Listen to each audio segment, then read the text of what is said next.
Hello students, myself Rakesh Kumar, PGT Chemistry, Government Model Sanskriti, Senior Secondary School, धोलेड़ा, जिला Mahendragarh, Haryana. Students, हम अध्ययन कर रहे थे एक महत्वपूर्ण अध्याय हाइड्रोजन।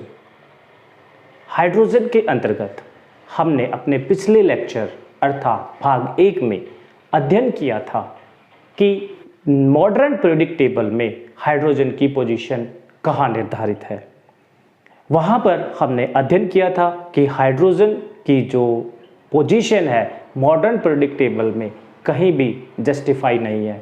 क्यों जस्टिफाई नहीं है, उसके पीछे के रीज़न हमने वहाँ पढ़े थे कि वह रिजेंबल करता है एलिमेंट्स ऑफ ग्रुप 1 और रिजेंबल करता है elements of group 17।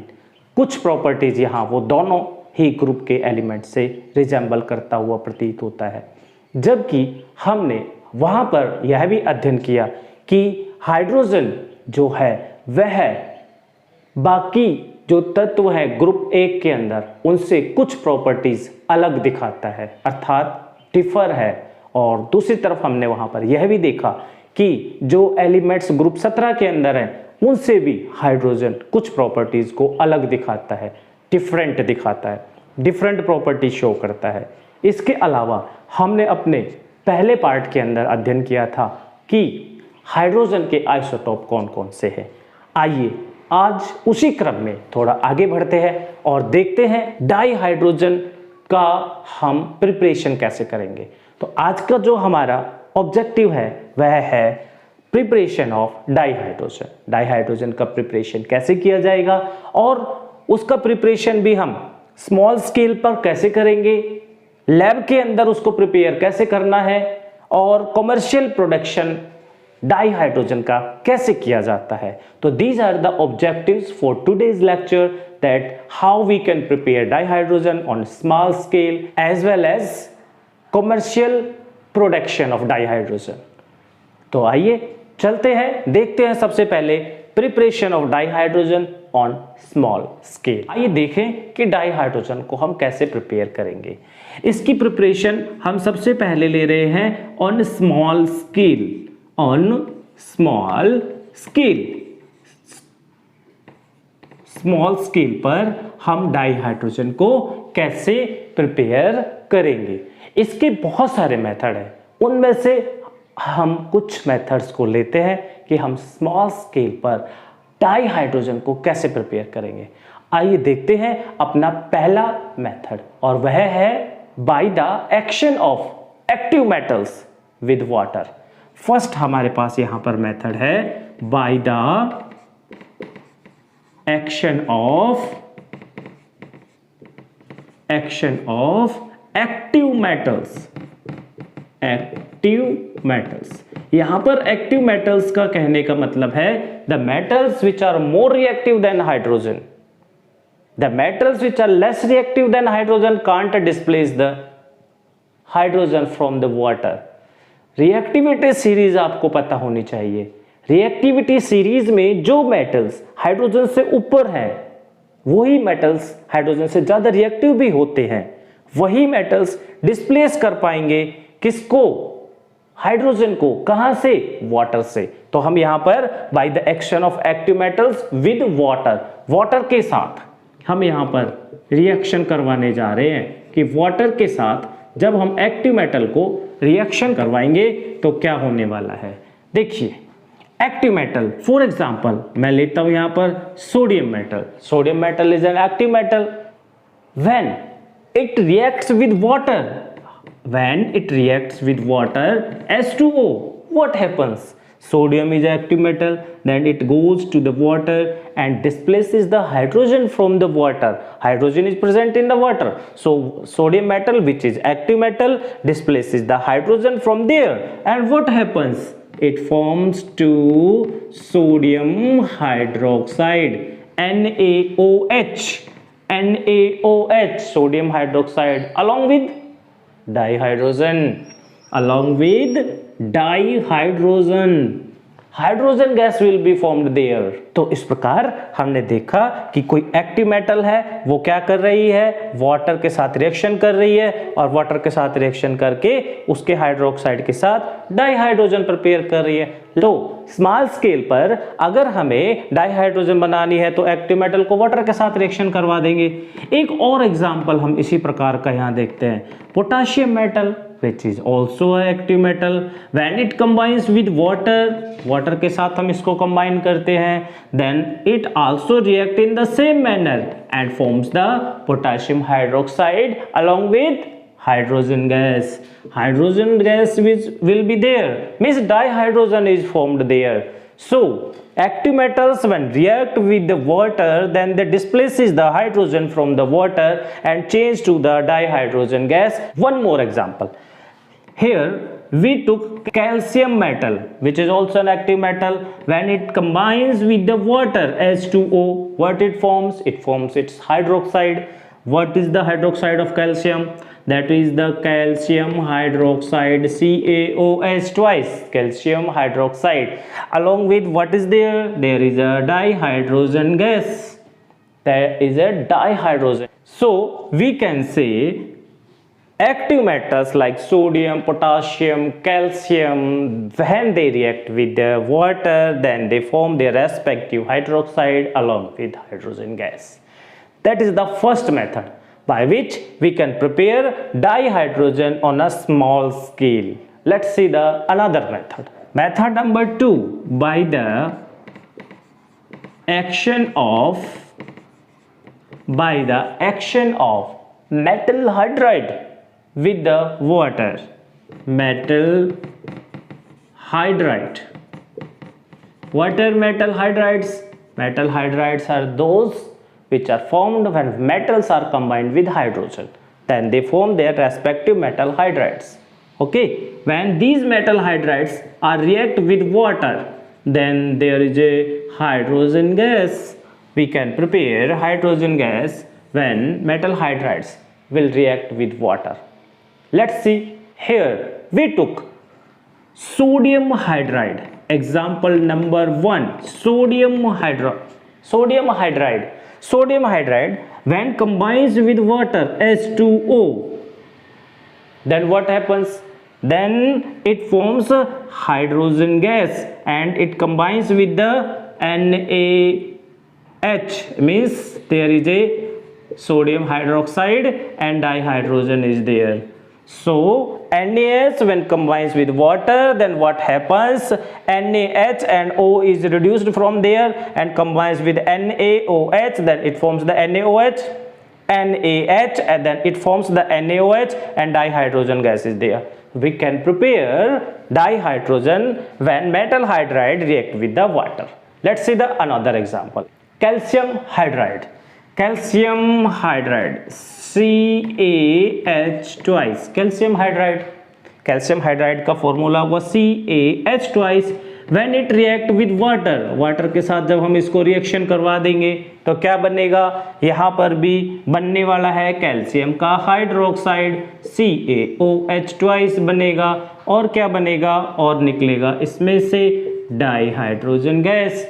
Dihydrogen gas will be there. Hydrogen gas निकल रही है तो कह सकते हैं कि मेटल के हाइड्राइड को वाटर के साथ रिएक्शन करवाएंगे तो बनने वाला है मेटल का हाइड्रोक्साइड. ये था हमारे पास दूसरा मेथड, मेटल हाइड्राइड को वाटर के साथ रिएक्शन करवा करके और हम बना सकते हैं डाइहाइड्रोजन गैस. आइए देखते हैं तीसरा method, reaction of metals with dilute acids. किसके साथ रिएक्शन करवाना है? यहाँ पर डाइल्यूट एसिड्स के साथ रिएक्शन करवाना है. What are dilute acids? Dilute acids are those acids which contains up to 98% water and up to 2% acid. So when dilute acids are combined with the metals, those metals which are more reactive than hydrogen. So you have to remember the reactivity series. Let's see its example. How metals form dihydrogen gas. Here we took sodium metal.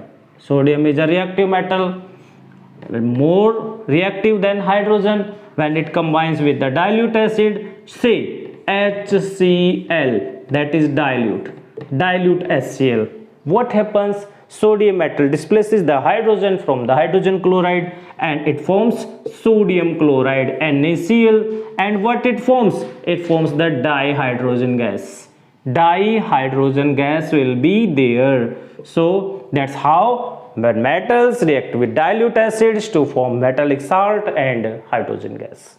Let's see the another example. एक और example हम यहाँ देख लेते हैं. मैं यहाँ पर ले रहा हूँ magnesium metal. Magnesium is also more reactive than hydrogen.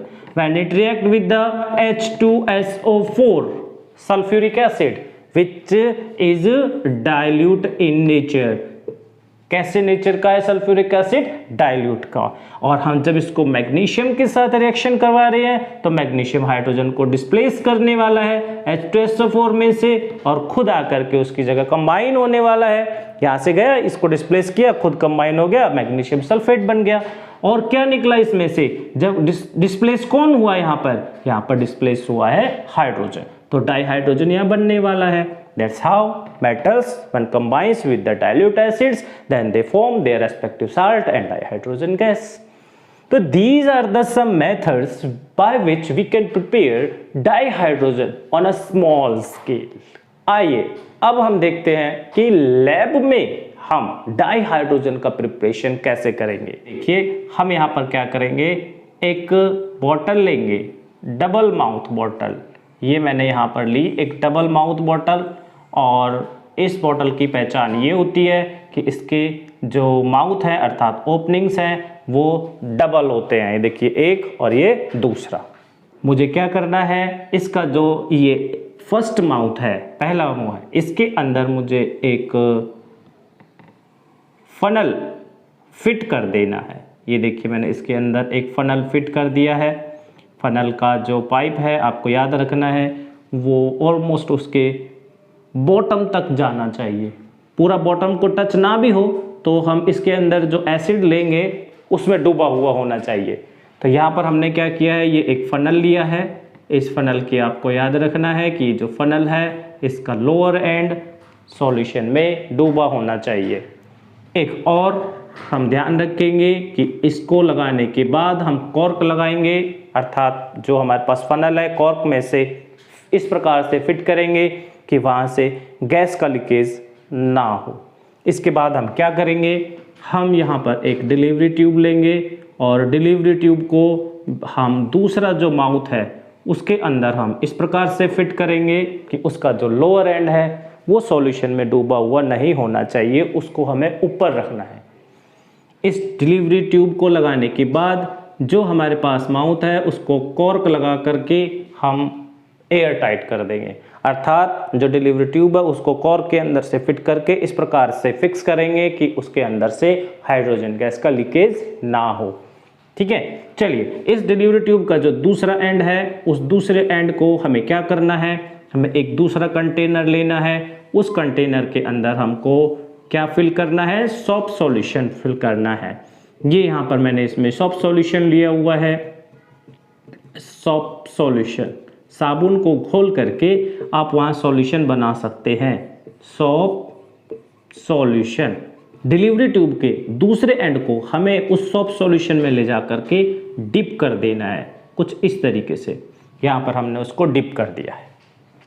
Dihydrogen gas बनाने के लिए हमें क्या करना होगा, हमें जो कंटेनर है उसमें जिंक के ग्रेनुअल्स ले लेने हैं. क्या लेने हैं, हमें जिंक के ग्रेनुअल्स ले लेने हैं. ये जिंक के ग्रेनुअल्स देखिए इसमें मैंने लिए हुए हैं यहाँ पर. इसके साथ ही मुझे क्या करना है, जो ये फनल है इस फनल के अंदर अभी मुझे ये इस तरह से जब ये अपरेटस सेट हो जाता है उसके बाद मुझे इसमें से यहाँ से जो डाइल्यूट H2SO4 है या कोई भी जो डाइल्यूट एसिड है वो हम वहाँ ले सकते हैं, पर बेटर होगा कि डाइल्यूट H2SO4 लें. डाइल्यूट H2SO4 को ऐड करना है. डाइल्यूट H2SO4 क्या करेगा, इस फनल से डाउन डायरेक्शन में फ्लो करेगा और नीचे कंटेनर में आ जाएगा.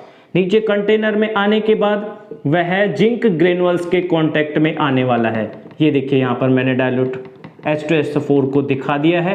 तो ये जो डाइल्यूट H2SO4 है जैसे ही यहाँ पर जिंक ग्रेनुअल्स के कांटेक्ट में आता है the reaction start. What reaction starts, zinc granules हैं वो H2SO4 के साथ कांटेक्ट में आए हैं तो रिएक्शन होगी, because zinc is a more reactive metal, here there is a dilute acid, dilute H2SO4 है, डाइल्यूट H2SO4 है तो रिएक्शन होनी है। जिंक क्या करेगा, यहाँ से हाइड्रोजन को डिस्प्लेस कर देगा, ये जो हाइड्रोजन है यहाँ से निकल जाएगा, जिंक इसकी जगह आ जाएगा, डिस्प्लेसमेंट रिएक्शन हो जाएगी और क्या बना देगा वहाँ पर, जिंक सल्फेट बन जाएगा, जिंक का साल्ट और hydrogen gas, di hydrogen gas जो है ये वाली निकल जाएगी।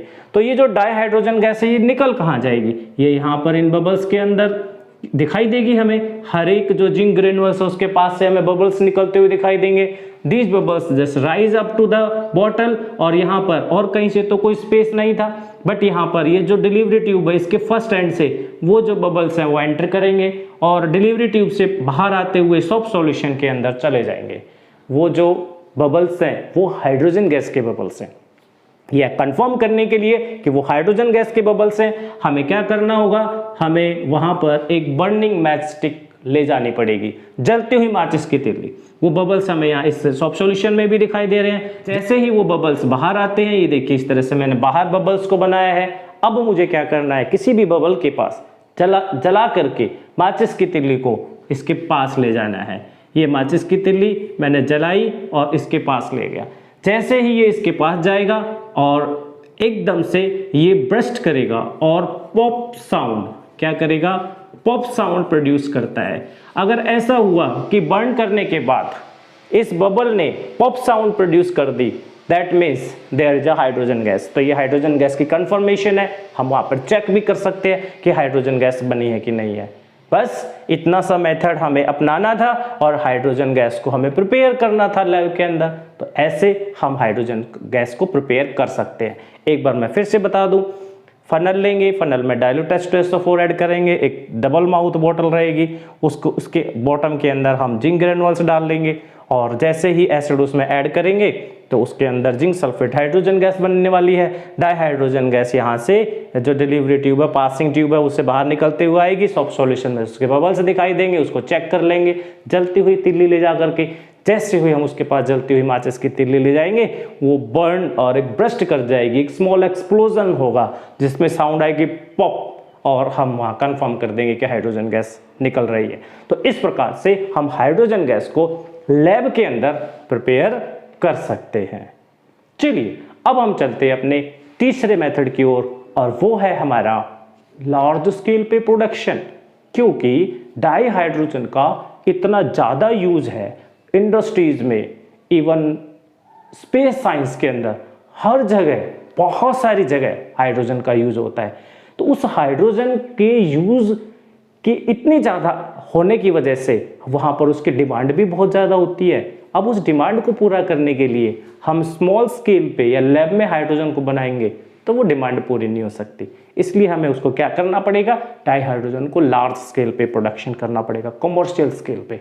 और वो कमर्शियल स्केल पे प्रोडक्शन करने के कौन कौन से तरीके हैं, आइए देखते हैं। लार्ज स्केल पर हम उसका प्रोडक्शन करना चाहते हैं तो उसके लिए जो सबसे कॉमन मेथड है वह है हमारे पास बाई इलेक्ट्रोलाइसिस ऑफ वाटर का इलेक्ट्रोलाइसिस करवा करके। इलेक्ट्रोलाइसिस आपको पता है, when current is pass through an electrolyte, that electrolyte dissociate, that process is called the electrolysis. Means current is passed through the electrolyte. Here for electrolysis of water we took a container. In container we fill the water. हमने क्या किया, यहाँ पर एक बर्तन लिया, बर्तन के अंदर हमने वाटर को फिल कर लिया। याद रखना होगा प्योर वाटर इलेक्ट्रिसिटी का कंडक्शन नहीं करता क्योंकि वह आयंस में डिसोशिएट नहीं होता। तो हम क्या करेंगे, उसको कंडक्टर बनाने के लिए, उसका डिसोशिएशन करने के लिए हम उसमें 15 से 20% या तो एसिड ऐड कर देंगे या एल्काली ऐड कर देंगे। तो यहाँ पर हमने कंटेनर में ये देखिए वाटर कंटेनिंग 15 to 20% एसिड और एल्काली ले लिया है। इसके साथ हमें क्या करना है, जो हमारे पास बर्तन है उसके अंदर एक बीच में पार्टीशन डाला हुआ है। यह पार्टीशन एस्बेस्टस डायाफ्राम का है। यह इसलिए है कि जब यहाँ पर एक साइड में हाइड्रोजन बनेगी और दूसरी साइड में ऑक्सीजन बनेगी तो वो दोनों मिक्स ना हो, उन दोनों को सेपरेट करने के लिए यहाँ पर हमने एस्बेस्टस का एक डायाफ्राम ऐड किया हुआ है कंटेनर के बीच में। इसके एक पार्ट के अंदर, राइट पार्ट के अंदर हमने क्या किया हुआ है, आयरन की एक इलेक्ट्रोड वो ली हुई है। आयरन की इलेक्ट्रोड को यहाँ पर हमने बैटरी के नेगेटिव टर्मिनल से कनेक्ट किया हुआ है। जो नेगेटिव टर्मिनल है उसको हम बोलेंगे कैथोड। तो यहाँ पर राइट में जो इलेक्ट्रोड है वहाँ पर हमने उसको आयरन लिया हुआ है और आयरन जो है वो कैथोड का काम करने वाला है। इसी प्रकार से हम क्या करेंगे, जो लेफ्ट पार्ट है हमारे पास इस कंटेनर का, उसके अंदर भी एक इलेक्ट्रोड हमने ऐड की हुई है। यहाँ पर ये लेफ्ट पार्ट के अंदर एक इलेक्ट्रोड ऐड की हुई है। इस इलेक्ट्रोड को हमने किसका बनाया हुआ है, निकल प्लेटेड आयरन है। तो ये भी आयरन की ही, लेकिन उसके ऊपर निकल की जो एक लेयर है वो चढ़ी हुई है। तो इस प्रकार से निकल प्लेटेड जो आयरन है उसको हमने बैटरी की पॉजिटिव टर्मिनल से कनेक्ट किया हुआ है। जो बैटरी का पॉजिटिव टर्मिनल अगर वहां कनेक्टेड है तो हम ये कह देंगे कि वो किस तरीके से वर्क करने वाला है, वो वर्क करने वाला है एक एनोड की तरह। तो यहाँ पर जो ये निकल प्लेटेड आयरन रॉड है यह एनोड का काम करने वाली है। ठीक है, इस कंटेनर के अंदर हमने क्या किया, देखिए इस कंटेनर की वर्किंग समझने के लिए कि इलेक्ट्रोलाइसिस किस प्रकार से होने वाला है, हमने यहाँ से वाटर को ऐड करवाया।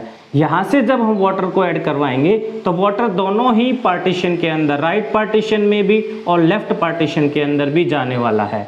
जब यहाँ पर वाटर दोनों पार्टीशन में चला जाएगा और जैसे ही हम बैटरी का स्विच ऑन करेंगे तो उसके अंदर करंट फ्लो होना स्टार्ट हो जाएगा और जो वाटर है इस कंटेनर में उसका डिसोसिएशन स्टार्ट हो जाएगा। वाटर का डिसोसिएशन किस प्रकार से होगा, आइए उसको रिएक्शन के माध्यम से समझते हैं। जैसे ही इस वाटर के अंदर हम करंट पास करते हैं तो वाटर है उसका डिसोसिएशन हो जाएगा और उसका डिसोसिएशन होकर के क्या बनने वाला है, हाइड्रोजन आयन बनने वाले हैं और OH नेगेटिव आयन बनने वाले हैं। इस प्रकार से जो वाटर है वो उसके आयंस के अंदर डिसोशिएट हो जाएगा और हाइड्रोजन आयन और हाइड्रोक्सल आयन देगा। यह जो प्रोसेस है यह प्रोसेस रिवर्सिबल भी है, मतलब यहाँ पर हाइड्रोजन आयन और हाइड्रोक्सल आयन दोनों कंबाइन होकर के वाटर भी फॉर्म कर सकते हैं। इस प्रकार से जैसे ही हमने इसके अंदर करंट पास किया, करंट पास करने पर ये जो वाटर था इसका डिसोसिएशन हो गया हाइड्रोजन आयन और हाइड्रोक्सल आयन के अंदर। अभी देखिए क्या होने वाला है, यहाँ पर हाइड्रोजन आयन पड़े हुए हैं और OH नेगेटिव आयंस पड़े हुए हैं। अभी किस प्रकार की यहाँ पर प्रोसेस होने वाली है, देखते हैं कि कैथोड पर क्या होने वाला है। एट कैथोड, कैथोड जो हमारे पास इलेक्ट्रोड है ये वाला, इसको हमने बैटरी के नेगेटिव टर्मिनल से जोड़ा हुआ है। तो नेगेटिव टर्मिनल से जोड़ा इसका मतलब इसके ऊपर नेगेटिव चार्ज रहेगा। तो नेगेटिव चार्ज जब यहाँ पर इलेक्ट्रोड है तो वह पॉजिटिव चार्ज आयन अर्थात हाइड्रोजन को अपनी ओर अट्रैक्ट करने वाला है। तो वहां पर क्या प्रोसेस होने वाली है, हाइड्रोजन जो आयन है वह इलेक्ट्रॉन को गेन कर लेंगे और इलेक्ट्रॉन को गेन करके क्या हो जाएगा, हाइड्रोजन एटम में कन्वर्ट हो जाएगा। हाइड्रोजन एटम से कंबाइन होगा और हाइड्रोजन गैस निकलेगी। तो यहाँ पर हम दिखा भी पा रहे हैं, ये देखिए इस इलेक्ट्रोड से जो है हाइड्रोजन गैस बनी और यहाँ इस आउटलेट से हाइड्रोजन जो गैस है वह बाहर निकल रही है। इस प्रकार से हाइड्रोजन गैस वाटर के अंदर से सेपरेट होकर के कैथोड से, याद रखना है हाइड्रोजन गैस कैथोड से आपको निकलती हुई प्रतीत होगी। ठीक है, अब जो हमारे पास एक और इलेक्ट्रोड बची है वह है एनोड। एनोड पर देखते हैं क्या प्रोसेस हुई है।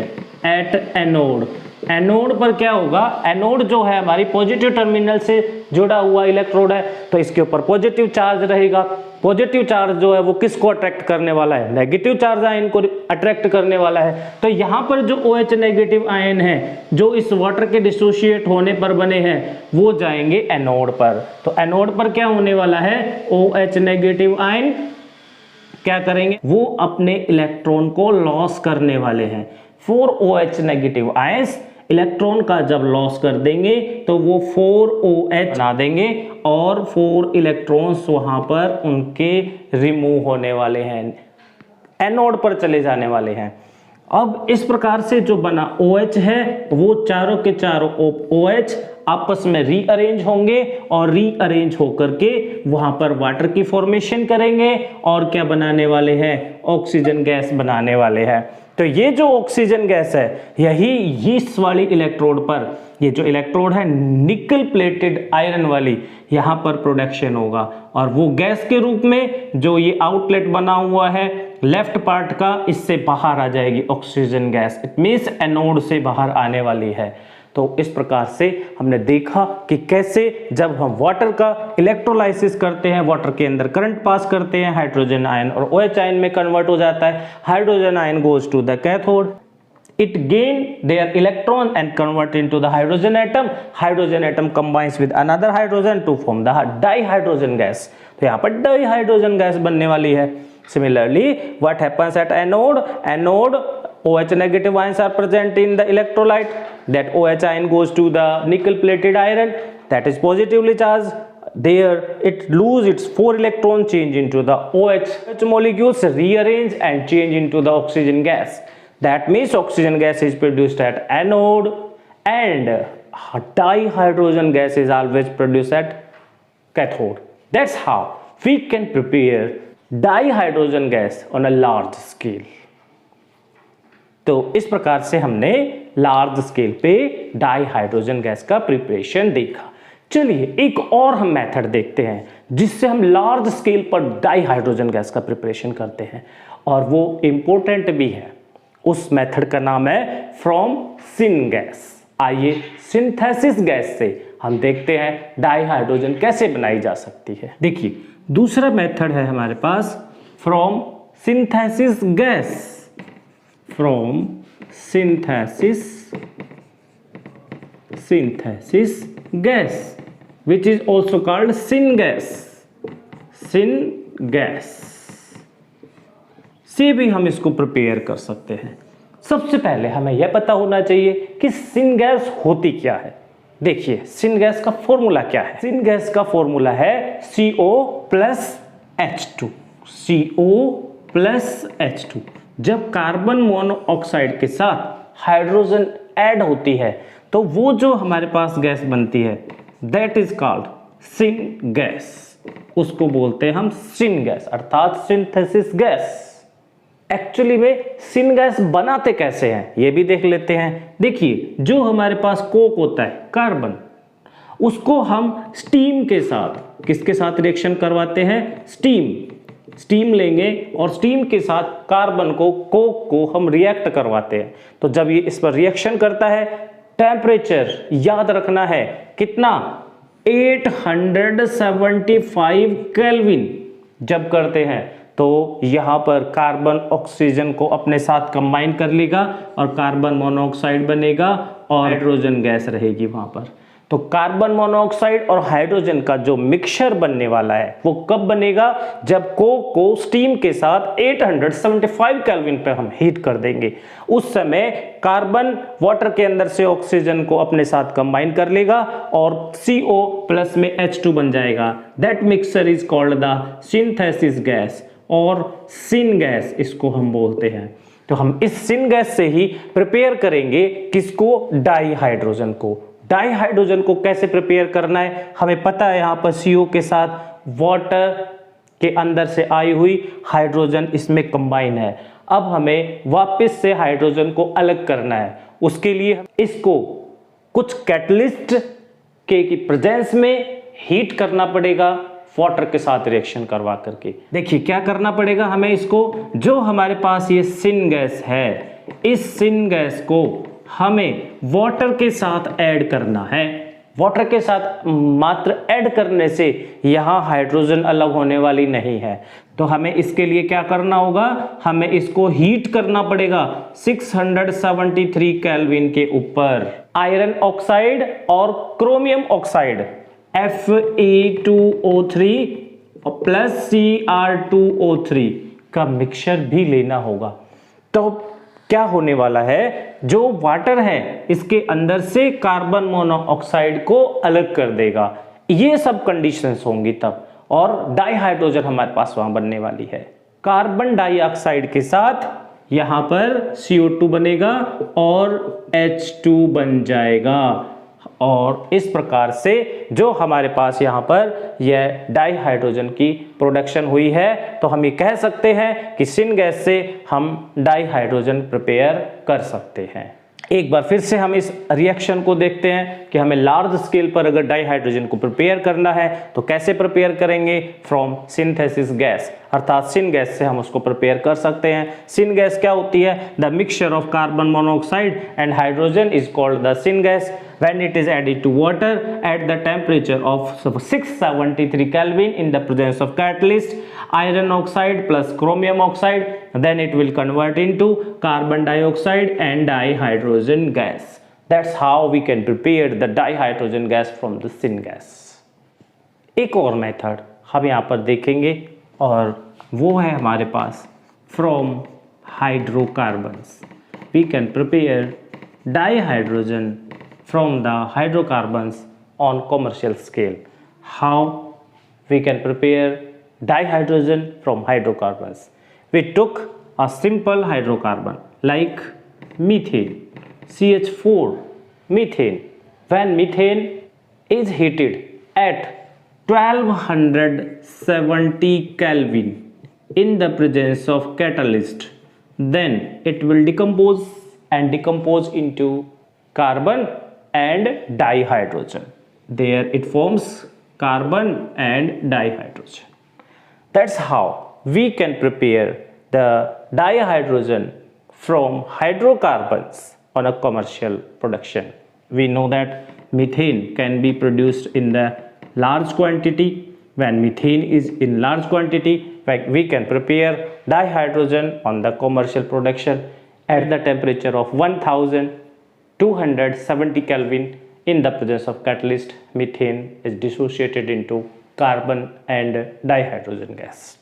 तो इस प्रकार से हमने देखा कि हम डाई हाइड्रोजन की प्रिपरेशन और कॉमर्शियल स्केल पर प्रोडक्शन कैसे कर सकते हैं।